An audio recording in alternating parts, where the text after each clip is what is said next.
বিএনপির বিজয় ঠেকাতে কিছু দল নতুন শর্ত দিয়ে পরিস্থিতি ঘোলাটে করতে চাইছে, অভিযোগ তারেক রহমানের। সনাতন ধর্মাবলম্বীদের সমর্থন কামনা। যারা আসন্ন নির্বাচনকে সামনে রেখে পরিস্থিতি ঘোলাটে করার অপচেষ্টা করছেন, এর মাধ্যমে আপনারা হয়তো নিজেদের অজান্তেই গণতন্ত্রের উত্তরণের পথকে বাধাগ্রস্ত করে তুলছেন। ডাকসু নির্বাচনে প্রার্থীদের খসড়া তালিকা প্রকাশ। 509টি ফর্মের মধ্যে বৈধ 462 মনোনয়ন। 23 আগস্ট পর্যন্ত থাকছে আপিলের সুযোগ। নির্বাচনী আসনের সীমানা পুনর্নির্ধারণের দাবিতে রামপাল মোংলায় প্রতিবাদ বিক্ষোভ। উন্নয়ন সমন্বয়ের জন্য অঞ্চল দুটিকে একই আসনে রাখার তাগিদ। বিশৃঙ্খল রাজধানীর বিভিন্ন সড়ক মহাসড়ক, অটোরিকশা, বাইক সবই চলছে বেপরোয়া। বাস স্টপ বা রাস্তা পারাপারেও নিয়ম ভাঙা দৃশ্য। জায়গায় দেখা যায় যে ইউটার্নটা অনেক দূরে দূরে। যাত্রীরাও বলে আমরাও নিজের ইচ্ছায় আসি, ভরা পাওয়ার তাগিদেই তো আসি। আমি যদি না যাই তাহলে ড্রাইভাররা আর হেল্পাররা তো আমাকে জোর করে নিতে পারবেন না। আমি বলেছিলাম যে এখান দিয়ে আইসেন না। তেল গ্যাসের দাম না বাড়লেও ঢাকা নারায়ণগঞ্জ রুটে বাস ভাড়া বাড়ল 5 টাকা। ক্ষুব্ধ যাত্রী ও নাগরিক সমাজের প্রতিনিধিরা। কেন বাস ভাড়া বাড়ানো হয়েছে, বাস মালিকদের পক্ষ থেকে তেমন আসলে কোনো যুক্তি তারা দেখাতে পারেনি। কি নতুন ফ্যাসিলিটি জন্ম নিচ্ছে, যখন খুশি তখন ভাড়া বাড়াই দেবে। এখানে ভাড়া হওয়ার কথা 30 টাকা ভাইজান, কেন পাবলিকের উপরে এত জুলুম? বাস্তবতার প্রেক্ষিতে আমরা এটাকে 55 টাকা পর্যন্ত আমরা মনে হয় করতে পারি। বাংলাদেশের জন্য লাভজনক হতে পারে চীনের ওয়ালভ্যাক্স প্রতিষ্ঠান। উৎপাদন করে করোনা সহ 8টি রোগের টিকা 22টি দেশে প্রতিষেধক রপ্তানির রেকর্ড। 5.5 কোটি ভিসাধারীর রেকর্ড পুনর্বিবেচনার ঘোষণা দিল যুক্তরাষ্ট্র। নীতি লঙ্ঘনের প্রমাণ মিললে ফেরত পাঠানো হবে নিজ দেশে।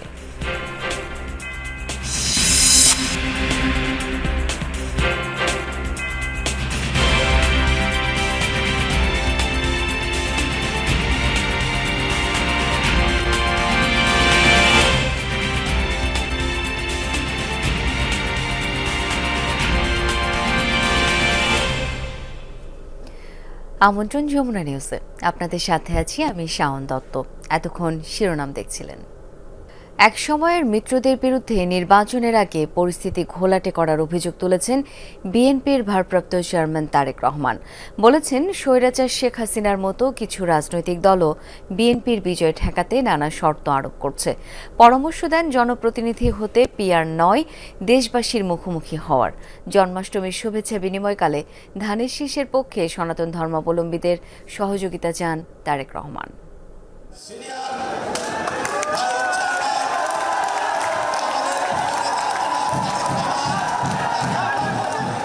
জন্মাষ্টমী উপলক্ষে বরাবরই হিন্দু ধর্মাবলম্বীদের জন্য শুভেচ্ছা বিনিময় অনুষ্ঠান করে বিএনপি। গত 1.5 দশকের তুলনায় দলটির এবারের আয়োজন ছিল বড়সড়। সারা দেশ থেকে আসা সনাতন ধর্মাবলম্বীদের সাথে বৃহস্পতিবার রাজধানীর ইঞ্জিনিয়ারিং ইনস্টিটিউটে শুভেচ্ছা বিনিময় করেন বিএনপির শীর্ষ নেতারা। অনুষ্ঠানে বিএনপি মহাসচিব বলেন, বাংলাদেশের অস্তিত্ব রক্ষায় অতীতের বিভেদ ভুলে হিন্দু ধর্মাবলম্বীদের ঐক্যবদ্ধ হতে হবে। আজকে একটা প্রচ্ছন্ন একটা প্রচেষ্টা আছে 71কে ভুলিয়ে দেওয়া, এক ধরনের উগ্রবাদ মাথা চাড়া দিয়ে উঠছে। এই উগ্রবাদকে মাথা চাড়া দিয়ে উঠতে দেওয়া যাবে না বন্ধুগণ। বক্তব্যের শুরুতেই বিএনপির ভারপ্রাপ্ত চেয়ারম্যান স্মরণ করেন জুলাই অভ্যুত্থানে নিহত রিয়া গোপ সহ সনাতন ধর্মাবলম্বী শহীদদের।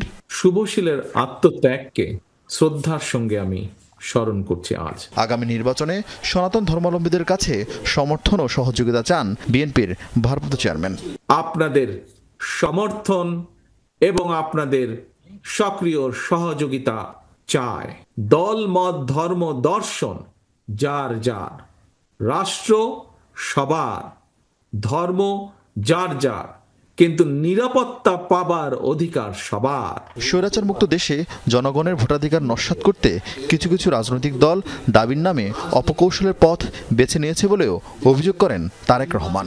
যারা মনে করছেন নির্বাচন দিলে জনগণ ভোট দিয়ে বিএনপিকে সরকার গঠনে সহায়তা করবে, যারা এই চিন্তা থেকে বিএনপির বিজয় ঠেকানোর জন্য নানা রকম অপকৌশলের বা শর্তের বেড়াজালের আশ্রয় নিচ্ছেন, যারা আসন্ন নির্বাচনকে সামনে রেখে পরিস্থিতি ঘোলেটে করার অপচেষ্টা করছেন, এর মাধ্যমে আপনারা হয়তো নিজেদের অজান্তেই গণতন্ত্রের উত্তরণের পথকে বাধাগ্রস্ত করে তুলছেন।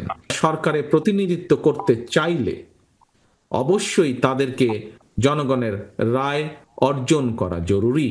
তারেক রহমান আশা করেন বাস্তবতার আলোকে এক সময়ের রাজনৈতিক মিত্ররা শর্ত ছেড়ে সমাধানের পথে আসবেন। প্রতিটি ইস্যুই সময়ের সাথে সাথে সুন্দরভাবে সমাধান হয়ে যাবে। বা আরফিন শাকিল, যমুনা নিউজ, ঢাকা।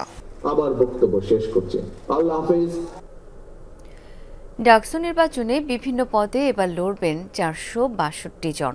বৃহস্পতিবার রাতে প্রার্থীদের প্রাথমিক তালিকা প্রকাশ করেছে ডাকসু নির্বাচন কমিশন। তাদের 402 জন ছাত্র এবং 60 জন ছাত্রী। তারা লড়বেন 28টি পদে। যাচাই বাছাই শেষে মঙ্গলবার প্রকাশ করা হবে চূড়ান্ত তালিকা। খসড়া তালিকা প্রকাশ করেছে ডাকসু নির্বাচন কমিশন। 509টি মনোনয়নপত্রের মধ্যে ত্রুটিপূর্ণ ছিল 47টি, টিকে গেছে 462টি। বিকেলে প্রকাশের কথা থাকলেও কারিগরি ত্রুটির কারণে রাত 8টা নাগাদ প্রকাশ করা হয় প্রাথমিক তালিকা, যেখানে ভিপি পদে 48 জন, 19 জন জিএস পদে এবং এজিএস পদে প্রতিদ্বন্দ্বিতা করবেন 28 প্রার্থী। ছাত্র 402 জন, ছাত্রী 60 জন, মোট 462 জন ছাত্র ছাত্রী ঢাকা বিশ্ববিদ্যালয়ের কেন্দ্রীয় ছাত্র সংসদ নির্বাচনের বিভিন্ন পদে প্রতিদ্বন্দ্বিতা করার জন্য মনোনয়নপত্র বৈধ প্রার্থী হিসাবে প্রাথমিকভাবে আমরা সিদ্ধান্ত দিয়েছি। হল সংসদ নির্বাচনে 13টি পদে প্রতিদ্বন্দ্বিতা করছেন 1108 জন। স্বাক্ষর ও ফোন নম্বর না থাকায় ফজলুল হক মুসলিম হলের একজনের মনোনয়ন স্থগিত রাখা হয়েছে। এটি প্রাথমিকভাবে আমরা স্থগিত রেখেছি। তারা আপিল করবে, আজকে প্রকাশের পর হয়তো তারা আবার যোগাযোগ করবে বা আপিল করার সুযোগ আছে। সে আপিল করার পরে আমরা আবার সেগুলো যাচাই বাছাই করে দেখব। মূলত রেজিস্ট্রেশন নাম্বার, ভোটার নাম্বার, নাম ও স্বাক্ষর নির্ভুল না থাকায় প্রাথমিকভাবে বাদ পড়েছেন 47 প্রার্থী। বাদ পড়া প্রার্থীরা 23 আগস্টের মধ্যে আপিল করতে পারবেন। যাচাই বাছাই শেষে 26 আগস্ট ডাকসু নির্বাচনের চূড়ান্ত প্রার্থী তালিকা প্রকাশ করা হবে। সুমাইয়া ঐশী, যমুনা নিউজ, ঢাকা। ডাকসু নির্বাচনকে ঘিরে বৃহস্পতিবার সরগরম ছিল ঢাকা বিশ্ববিদ্যালয়। সংবাদ সম্মেলন করে ছাত্রদলের ভিপি প্রার্থী আবিদুল ইসলাম খান বলেছেন, গণরুম, গেস্ট রুম সহ ক্যাম্পাস থেকে অপসংস্কৃতি দূর করা হবে। 3 হল মিলিয়ে একটি ভোট কেন্দ্র হলে সংঘাতের শঙ্কা প্রকাশ করেছেন বিনিয়ামিন, আর প্যানেল দিয়েছেন উমামা ফাতেমা। ডাকসু নির্বাচন ঘিরে ঢাকা বিশ্ববিদ্যালয় ক্যাম্পাস এখন আলোচনার কেন্দ্রে। চলছে উৎসবের আমেজ। বৃহস্পতিবার প্যানেল ঘোষণা করে স্বতন্ত্র শিক্ষার্থী ঐক্য। প্যানেলের ভিপি উমামা ফাতেমা, জিএস আল সাদি ভুইয়া, এজিএস সায়েদ আহমেদ। ঢাকা বিশ্ববিদ্যালয়ের প্যানেল ঘোষণার পর উমামা ফাতেমা বলেন, 5 আগস্ট পরবর্তী যে চাওয়া, যে সংস্কারের প্রত্যাশা, তা পূরণের জন্যই এই প্যানেল গঠন করা হয়েছে। 5 আগস্ট পরবর্তী সময়ে যেভাবে করে আমরা এক্সপেক্ট করেছিলাম, আমরা আশা করেছিলাম যে এই বাংলাদেশটা আমরা আবার নতুন করে নির্মাণ করব। এই ঢাকা বিশ্ববিদ্যালয়টা আসলে ছাত্রদের হয়ে উঠবে। এখানে কোনো প্রকার নীল, সাদা, গোলাপি দলের রাজনীতি হবে না।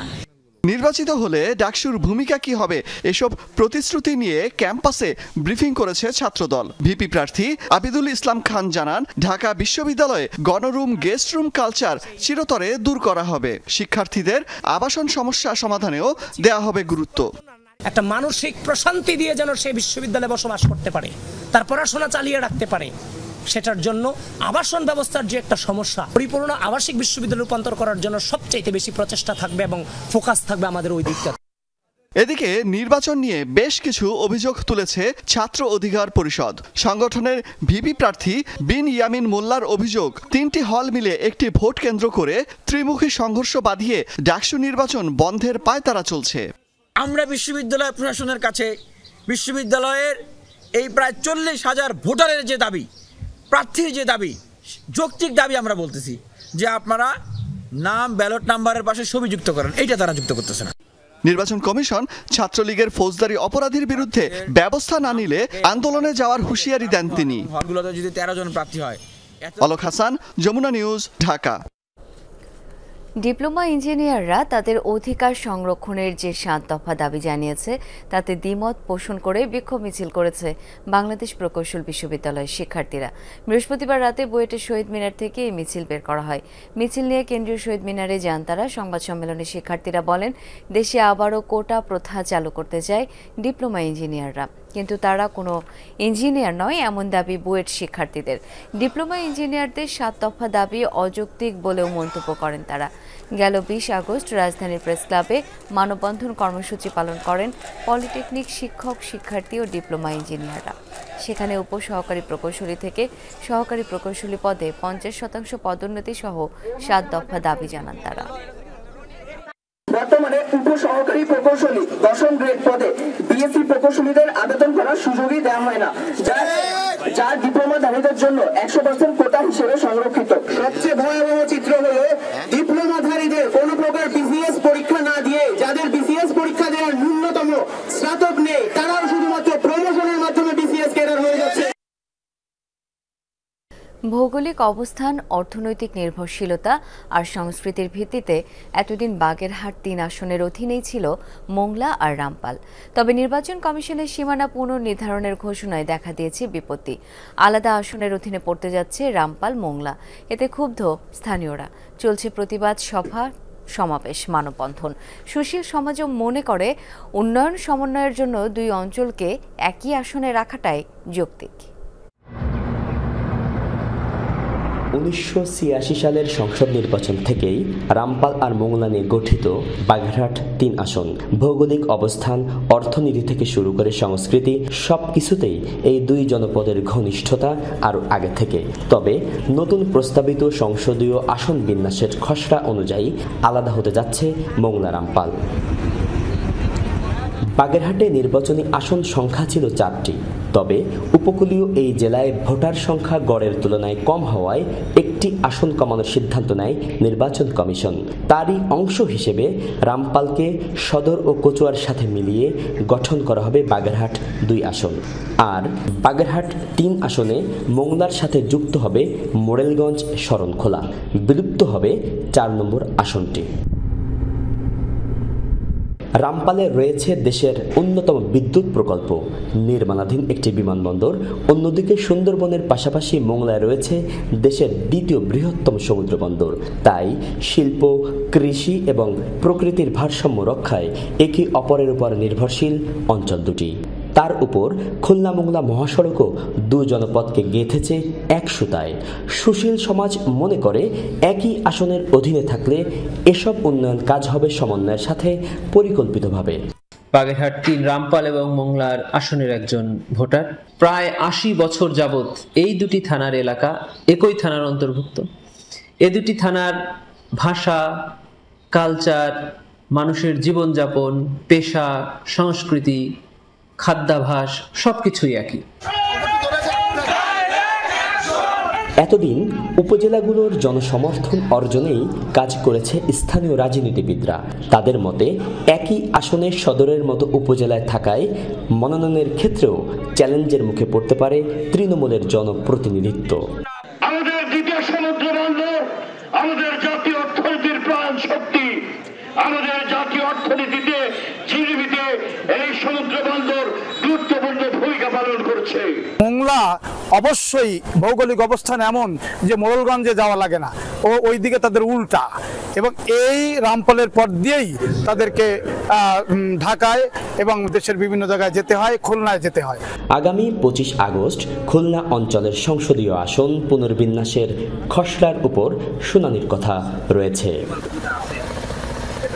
মুনাওয়ার রনি, যমুনা নিউজ, মোংলা। কাজের গরু শুধু কেতাবেই থাকে, গোয়ালে খুঁজে পাওয়া যায় না। ঢাকার অনেক সড়কে অটোরিকশা, বাইক, গাড়ি চলার নিয়ম যেন শুধুই বইয়ে লিপিবদ্ধ। কয়েক মিনিট দাঁড়ালে দেখা যাবে এদিক ওদিক দুদিক থেকেই আসছে যানবাহন। শুধু যান চলাচলেই নয়, বাস স্টপেও নিয়ম ভাঙার এই দৃশ্য চোখে পড়ছে অহরহ।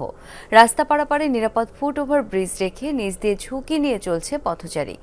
দিনের পর দিন এমন চললেও যেন কারো কিছু করার নেই। আলমাস্তপুর ক্যামেরায় তানভীর সিদ্দিক টিপুর রিপোর্ট। প্রগতি সরণির ফুটেজ এটি। সময় কম বেশি সন্ধ্যা 7:30। এটি পান্থপথের ফুটেজ। সোমবার বিকেলের চিত্র এটি। মিরপুর 10 একই দিনের ফুটেজ। বিকেল গড়িয়ে তখনও নামেনি সন্ধ্যা। ঢাকার কম বেশি সব সড়কের অবস্থাই এমন, অথচ ফেব্রুয়ারি মাসে উল্টো পথে না চলতে গণবিজ্ঞপ্তি দিয়েছিল ডিএমপি। সাজার কথাও বলা হয়েছিল সেখানে, কিন্তু কে শোনে কার কথা? ভুক্তভোগী হচ্ছেন সবাই, কিন্তু রাস্তায় এই যেমন খুশি তেমন চলো অবস্থার দায় কার? নিয়ম ভঙ্গের প্রতিযোগিতার দায় চালক যাত্রী সবাই চাপাচ্ছেন একে অপরের ওপর। নিজের ভুল স্বীকার করতে চান না কেউই। প্যাসেঞ্জারে কয় আমি উল্টো পথে যাইনি ভাই, কোনোদিন আমি উল্টো দিয়ে যদি আমার একটা পাও ভেঙে যায়, আপনি তো আসবেন সোজা। তার তো ভুল হয়েছে। আপনি কি বাধা দিয়েছিলেন? আমি বলেছিলাম যে এখান দিয়ে আসেন না। প্রশস্ত রাস্তা আছে, তারপরেও যানজট আছে, কেন থাকবে? উল্টো পথে চলা ঠিক নয়। এতে আইন ভঙ্গের অপরাধ যেমন হয়, তেমনি ক্ষতিগ্রস্ত হয় সঠিক পথে আসা যান ও যাত্রী। তবুও নানা অজুহাত চালকদের। সড়কের ইউটার্নগুলো নাকি বেশি দূরে, তাই শর্টকাট গন্তব্যে পৌঁছাতে সোজা সিদ্ধান্ত। যাত্রীদের বক্তব্যও প্রায় একই, সেজন্য বেছে নিচ্ছেন উল্টো পথ। চিন্তা করলাম ঘুরতে অনেক, এইটুকু জায়গায় ঢুকে যাবো ভাই। এই যে ইউটার্নটা আছে, তো ইউটার্নটার কারণে আমরা যখন ওই পাশ থেকে এই পাশে আসি অপোজিট পাশে, তখন মানে এদিক দিয়ে আসাই লাগবে। ওই পাশে গেলে তো ভাড়া পাবো না। আমাদের মিশন হচ্ছে নর্দা। যাত্রীরাও বলে আমরাও নিজের ইচ্ছায় আসি, ভাড়া পাওয়ার তাগিদেই তো আসি। পর্যাপ্ত পরিমাণের ইউটার্ন নাই। রাস্তায় চলাচল করতে গেলে ম্যাক্সিমাম জায়গায় দেখা যায় যে ইউটার্নটা অনেক দূরে দূরে। এরা তো কিসের জন্য যায়, এরা তো বোঝার দরকার যে আমি উল্টা পথে যাইতেছি। একটা সমস্যা হইলে ওরা হইব, আমারও হইব। আমি যদি না যাই তাহলে ড্রাইভাররা আর হেল্পাররা তো আমাকে জোর করে নিতে পারবে না। আমি প্রথমেই নিজেদেরকেই দোষ দেই, যাত্রীকেই দোষ দেই। সড়ক পারাপারে নিরাপত্তার জন্য স্থানে স্থানে নির্মাণ করা হয়েছে ফুটওভার ব্রিজ, কিন্তু সেখানে উঠতে অনীহা পথচারীদের। জীবন ঝুঁকি নিয়ে পার হচ্ছেন ভাঙা সড়ক বিভাজকের মধ্য দিয়ে। একটু পা ফসকালেও ঘটে যেতে পারে বড় দুর্ঘটনা। বাস থামার জন্য নির্দিষ্ট স্থানে আছে চিহ্ন ও স্টপেজ, কিন্তু সেখান থেকে ড্রাইভারদের যাত্রী তুলতে বা যাত্রীদের উঠতে কোথায় যেন বিবেকে বাধে। যেখানে সেখানে ওঠানামার এমন দৃশ্য চোখে পড়বে হরহামেশা। এতে বিঘ্নিত হচ্ছে নিরাপত্তা, বাধাগ্রস্ত হচ্ছে স্বাভাবিক চলাচল। কম বেশি সবই জানেন, বোঝেন, দিন শেষে করেন না কাজের কাজটি। সোজা পথ পরে পাশে, তবু সোজা পথে কেউ চলে না। উল্টো পথে ছুটছে সবাই, তাই উল্টো পথের জ্যাম কমে না। এখন নিয়ম ভাঙাটাই যেন নিয়মে পরিণত হয়েছে। তাই প্রশ্ন, কবে আমরা এই নিয়ম ভাঙার নিয়মটাকে ভাঙতে শিখব? কবে আমরা চলতে শিখব সোজা পথে? তানভীর সিদ্দিক টিপু, যমুনা নিউজ, ঢাকা। হঠাৎ করে নারায়ণগঞ্জে বাস ভাড়া জনপ্রতি 5 টাকা বাড়িয়ে 55 টাকা করায় ক্ষুব্ধ যাত্রী ও নাগরিক সমাজের প্রতিনিধিরা। তাদের অভিযোগ, দেশে জ্বালানি তেল বা গ্যাসের দাম না বাড়লেও বাড়তি ভাড়া চাপিয়ে দিয়েছে প্রশাসন। বাস মালিকরা বলছেন, শ্রমিকদের জীবনমান উন্নয়নের জন্যই এই সিদ্ধান্ত। মানচিত্রের হিসেবে ঢাকা থেকে নারায়ণগঞ্জের দূরত্ব মাত্র 23 কিলোমিটার। প্রতিদিন এই জেলা থেকে জীবিকার তাগিদে রাজধানীতে আসা যাওয়া করে লাখো মানুষ। তবে সম্প্রতি এই রুটে বাস ভাড়া বাড়ানোয় ক্ষুব্ধ চলাচলকারীরা।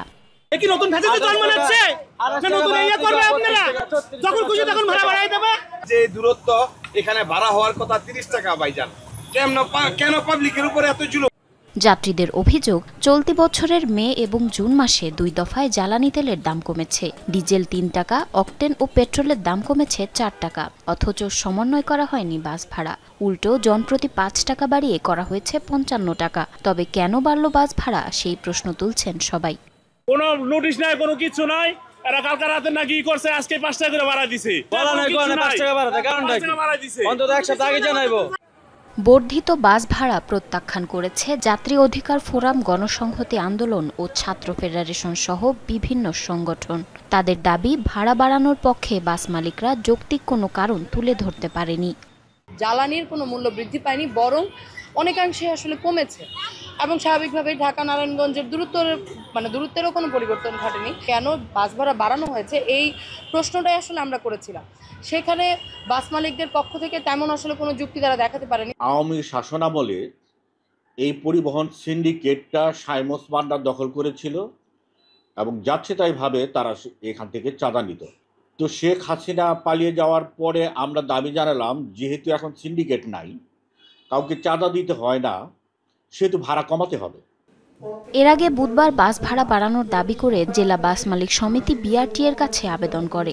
সেই আবেদনের পক্ষে জেলা প্রশাসক বাস ভাড়া 5 টাকা বাড়িয়ে 55 টাকা করে। বাস মালিকরা বলছেন, শ্রমিকদের জীবনমান উন্নয়নের জন্যই এমন সিদ্ধান্ত নেওয়া হয়েছে।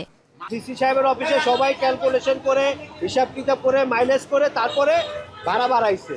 এখানে তো আপনার মনে করেন কেউ জুলুম বা কোনো কিছু করে নাই। একটা মানুষের তো শ্রম আছে। আমি সকাল 6টাতে যদি খাড়ি, রাত্রে 12টা করি, সব দিক চিন্তা করে আবার বিআরটি এসে বললো যে 57 টাকা 20 পয়সা হয় অ্যাজ পার দেয়ার 52 সিট যদি আমরা ধরি। বাস্তবতার প্রেক্ষিতে আমরা এটাকে 55 টাকা পর্যন্ত আমরা মনে হয় করতে পারি।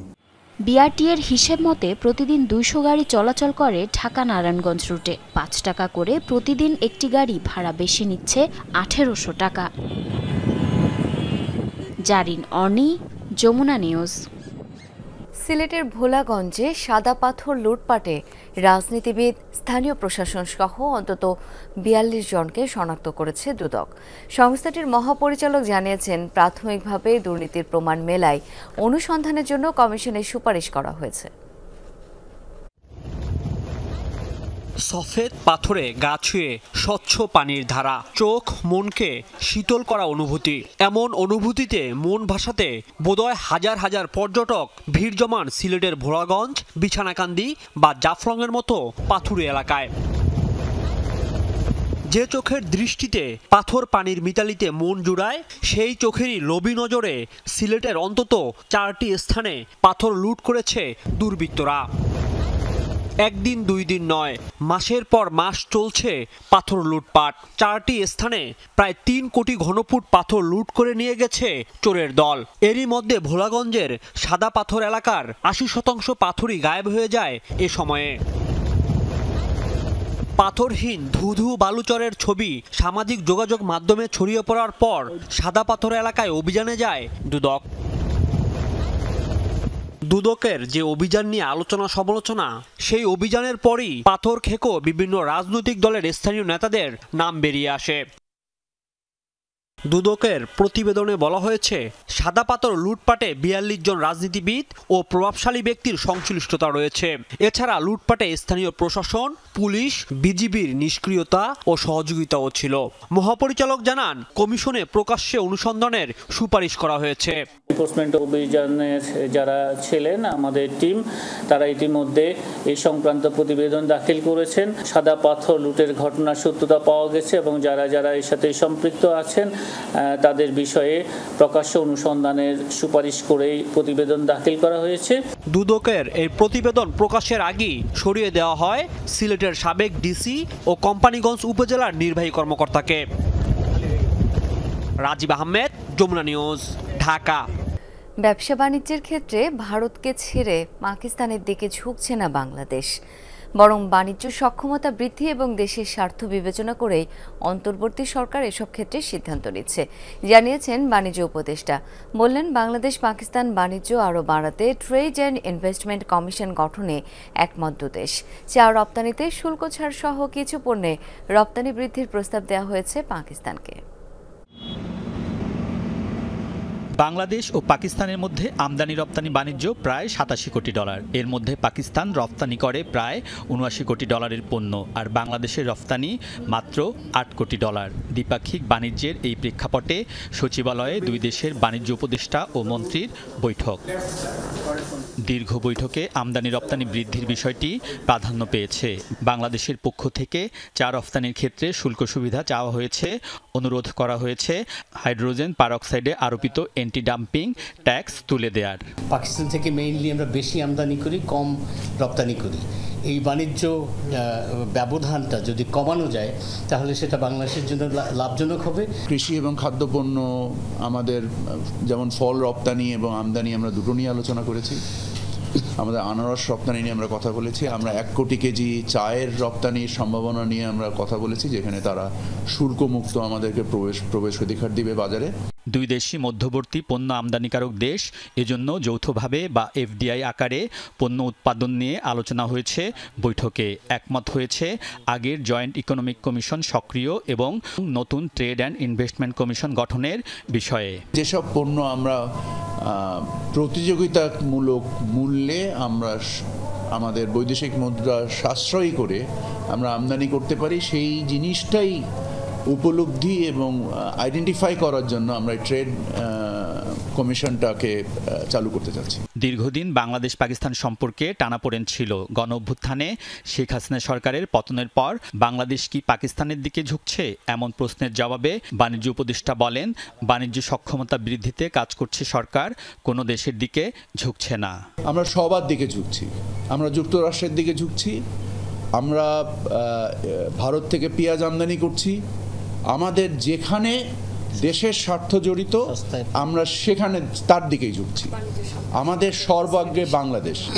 এখানে আপনাদের রাজনীতি যদি কোনো উদ্দেশ্য কারো থাকে সেই ব্যাপারে আমার কোনো বক্তব্য নেই।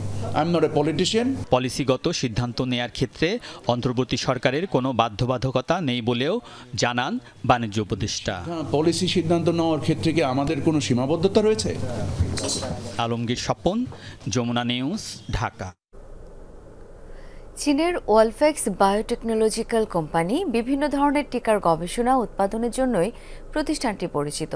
করোনা, নিউমোনিয়া সহ 8টি রোগের প্রতিষেধক উৎপাদন করে তারা।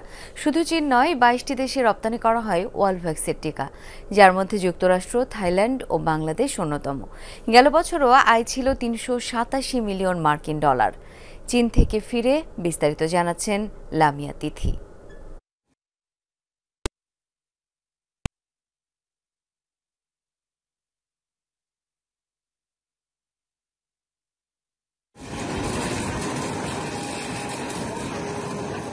ওয়ালভ্যাক্স বায়োটেকনোলজিক্যাল কোম্পানি, যা চীনের ইউনান প্রদেশের কুনমিং শহরে অবস্থিত।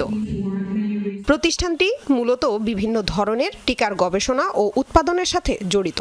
এখন পর্যন্ত 8 ধরনের টিকা উৎপাদনে সক্ষম হয়েছে এই কোম্পানি, যার মধ্যে রয়েছে নিউমোনিয়া, করোনা ও ইনফ্লুয়েঞ্জার প্রতিষেধক। গেল বছরের আগস্টেই তাদের উৎপাদিত জরায়ুর মুখে ক্যান্সারের প্রতিষেধক HPV পায় বিশ্ব স্বাস্থ্য সংস্থার অনুমোদন। আরও বেশ কিছু টিকার স্বীকৃতি পেতে আবেদন করেছে প্রতিষ্ঠানটি।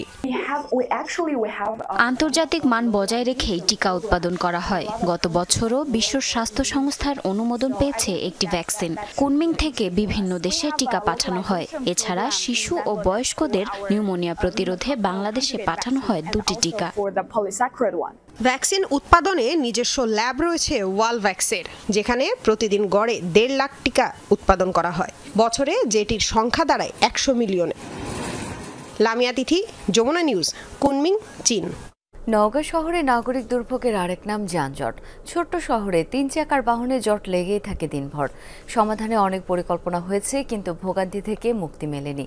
নওগাঁয় নাগরিক দুর্ভোগ নিয়ে শফিক ছোটনের ধারাবাহিক প্রতিবেদনের আজ দেখুন তৃতীয়টি। ছবি তুলেছেন সিয়াম শাহরিয়া।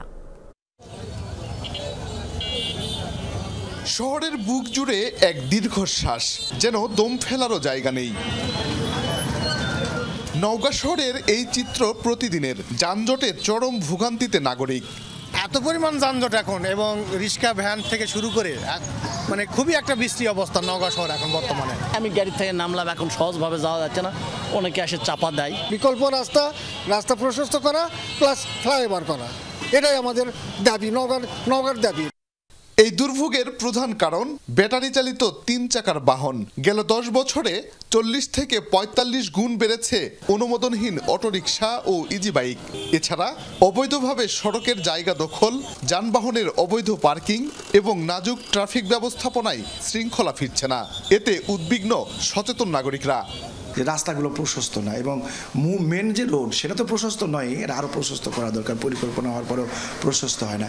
এর বাইরে বাইলেন জেলা শহরের ভিতরে যে রাস্তাগুলো আছে সেই রাস্তাগুলো খুবই সংকীর্ণ। পরিকল্পিত একটা পৌরসভা আমাদের দরকার। আমার চাহিদা আপনি নাগরিক সুবিধার জন্য একটা পরিকল্পিত একটা পৌরসভা দরকার, যার অবকাঠামো সব ধরনের সুবিধাই যেমন নগরবাসী শহরবাসী পায়। অবশ্য এই দুর্ভোগ লাঘবে বেশ কয়েকটি পদক্ষেপ নেওয়া হয়েছিল। ইতিপূর্বে ছোট যমুনা নদীতে নৌরুট চালু করা এবং একই সাথে অটোরিকশাগুলোকে লাল সবুজ রঙে আলাদা করা হয়েছিল। সবশেষ শহরের বিভিন্ন পয়েন্টে অবৈধ যানবাহন চলাচল নিয়ন্ত্রণে চেকপোস্ট বসানো হয়েছিল, কিন্তু সেই উদ্যোগগুলো আলোর মুখ দেখেনি। কর্মকর্তাদের কাছে প্রশ্ন, এসব উদ্যোগ কেন মুখ থুবড়ে পড়ল? ভোগান্তির অবসানে কি করছেন তারা? যানজট নিরসন করার জন্য সমন্বিত উদ্যোগ দরকার। যে উদ্যোগগুলো নেওয়া হয়েছিল সেই উদ্যোগগুলোতে কিছুটা কাজ হয়েছিল, কিন্তু সেই উদ্যোগ ফ্রিকুয়েন্টলি করতে গেলে আসলে অনেক বেশি লোকবল দরকার হচ্ছে। ছোট যানের কারণে আপনার রাস্তাটা ম্যাক্সিমাম সময় অকুপাইড থাকে, যেই কারণে যানজটটা তৈরি হয়। আর রাস্তার পাশে যত্রতত্র পার্কিং করার জন্য আমি যেটা বললাম যে তাদেরকে পাবলিক অ্যাওয়ারনেস ডেভেলপ করার জন্য আমার ট্রাফিক বিভাগ কাজ করে। এদিকে কয়েক যুগ ধরে শহরবাসীকে স্বপ্ন দেখাচ্ছে সড়ক বিভাগের 4 লেন প্রকল্প। এছাড়া শহরে আরও বেশ কয়েকটি উন্নয়ন পরিকল্পনার কথাও বলছেন এই কর্মকর্তা। একটা হচ্ছে রুবির মোড় থেকে হাসপাতাল হয়ে বাইপাস হয়ে ঠ্যাংমারা মোড়, আর একটা হচ্ছে হলো বাটার মোড় থেকে শুলকাছি হয়ে বাগমারা সড়ক, আর একটা হচ্ছে ব্রিজ। 3টা নিয়ে আমরা পরিকল্পনা নিয়ে আমরা আগাচ্ছি। শুধু আশ্বাস নয়, ভোগান্তি লাঘবে দ্রুত কার্যকর পদক্ষেপ চান ভুক্তভোগীরা। শফিক ছোটন, যমুনা নিউজ, নওগাঁ। বৃষ্টি হলেই ডুবছে ঝিনাইদহ পৌর কবরস্থান। পানি সরার জায়গা না থাকায় জলাবদ্ধ থাকছে দিনের পর দিন, সম্ভব হচ্ছে না মরদেহ দাফন। এতে ক্ষুব্ধ মানুষ পৌরসভার অব্যবস্থাপনাকে দায়ী করছেন তারা।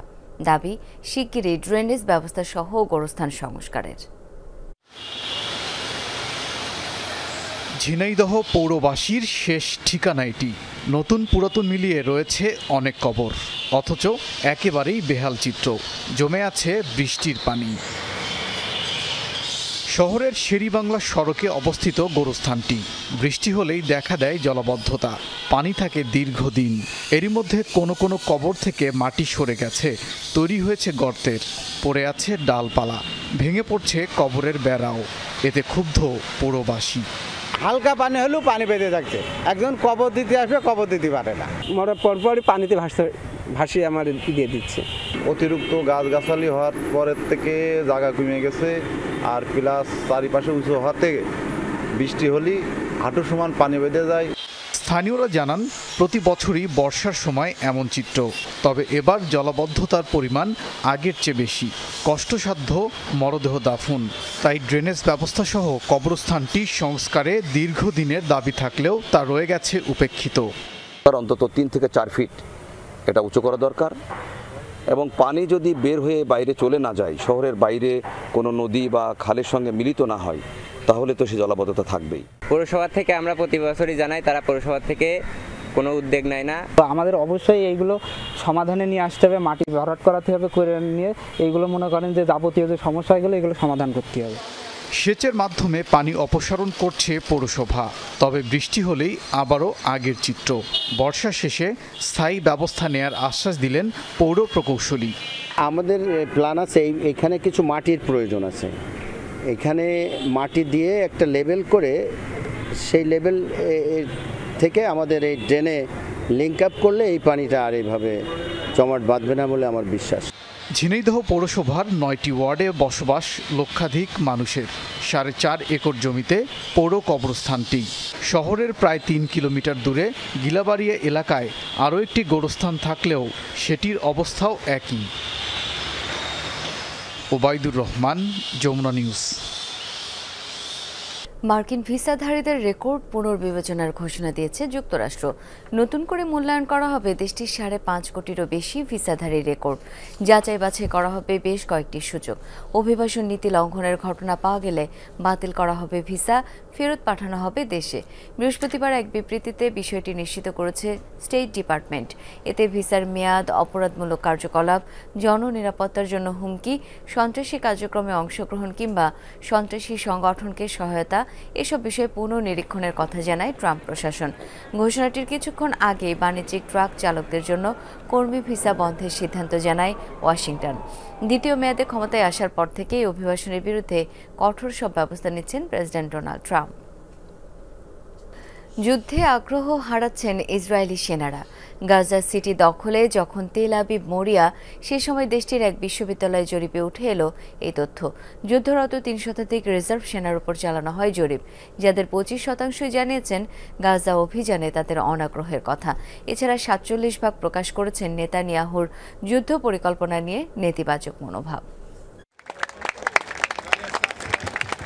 গাজায় যুদ্ধ বন্ধ ও জিম্মি মুক্তির দাবিতে সম্প্রতি ইসরায়েলের সামরিক বাহিনীর হেডকোয়ার্টারের সামনে বিক্ষোভ করেন দেশটির এয়ারফোর্সের সাবেক সদস্যরা। বেনিয়ামিন নেতানিয়াহুর যুদ্ধ চালিয়ে যাওয়ার সিদ্ধান্তের বিরুদ্ধে দেশজুড়ে চলা বিক্ষোভে যোগ দিয়েছেন যুদ্ধফেরত অনেক রিজার্ভ সেনাও। আমরা সরকারকে আহ্বান জানাই, সব জিম্মিকে ফিরিয়ে আনুন। এর জন্য যদি যুদ্ধ বন্ধ করতে হয় তবে সেটি করুন। সময়ের সাথে সাথে জিম্মিদের জীবিত থাকার সম্ভাবনা কমে আসছে। আন্দোলনে বিমান বাহিনীর অনেক সাবেক পাইলট রয়েছে। আমরা জিম্মিদের বাড়ি ফেরানোর জন্য বিক্ষোভ করছি। মৃত ও জীবিত সবাইকে ফিরিয়ে আনতে হবে আর এই যুদ্ধের অবসান ঘটাতে হবে।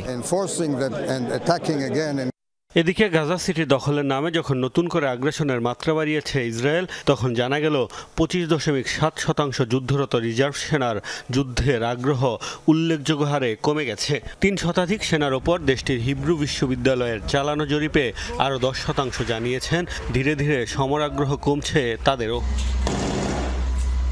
যুদ্ধ নিয়ে মনোভাব জানতে চাইলে 47% রিজার্ভ সেনাই নেতানিয়াহুর পরিকল্পনা এবং জিম্মিদের জীবন নিয়ে উদাসীনতায় নেতিবাচক মন্তব্য করেছেন। সামরিক বাহিনীর অনেক সাবেক ও বর্তমান সদস্যই মনে করেন নেতানিয়াহু এখন শুধুমাত্র রাজনৈতিক স্বার্থে যুদ্ধ দীর্ঘায়িত করছে। ইসরায়েলের সামরিক বাহিনীর সক্রিয় সদস্য 1,69,000-এর কিছু বেশি, বিপরীতে রিজার্ভ সেনা 4.5 লাখের উপরে। বিভিন্ন যুদ্ধে দেশটি রিজার্ভ সেনাদের উপর অনেকটাই নির্ভরশীল। গাজায় আগ্রাসন শুরুর পর 3,60,000 রিজার্ভ সেনাকে তলব করা হয়েছে, যা 1973 সালের ইয়ম কিপুর যুদ্ধের পর সর্বোচ্চ। মোস্তফা মাহমুদ, যমুনা নিউজ। গ্রহণযোগ্য শর্তে গাজায় যুদ্ধ বন্ধ করতে এবং জিম্মিদের মুক্তির বিষয়ে আলোচনা শুরুর নির্দেশ দিয়েছেন ইসরায়েলি প্রধানমন্ত্রী বেনিয়ামিন নেতানিয়াহু। বৃহস্পতিবার গাজায় যুদ্ধরত সেনাদের সাথে সাক্ষাৎকালে এমন মন্তব্য করেন তিনি। জানান, গাজা সিটি দখলের পরিকল্পনায় এখনও অটল তেল আবিব।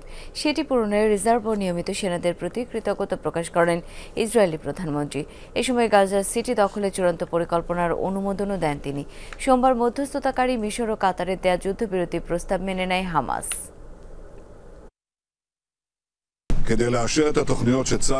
গাজা সিটি দখল এবং হামাসকে পরাজিত করার মতো গুরুত্বপূর্ণ লক্ষ্যে রিজার্ভ এবং নিয়মিত সেনাদের প্রতি কৃতজ্ঞ।